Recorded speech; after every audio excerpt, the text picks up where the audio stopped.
Ladies and gentlemen, welcome to another video. In this video, we're going to be talking about how to transfer WhatsApp from Android to iPhone in 2026. So let's get straight into the video, shall we? So what you can do is, if your iPhone is already set up, you can use the built-in WhatsApp chat transfer.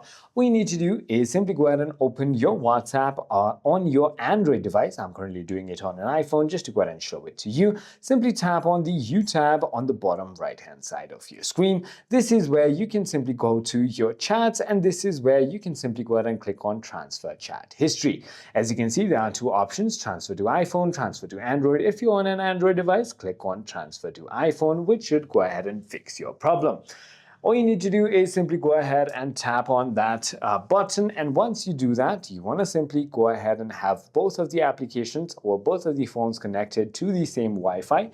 Click on continue, and as you can see on the brand new iPhone, you can simply go ahead and scan the QR, and that is about it. I hope this video clarifies everything for you. If you have further more queries, feel free to comment down below, and I'll see you on the next one.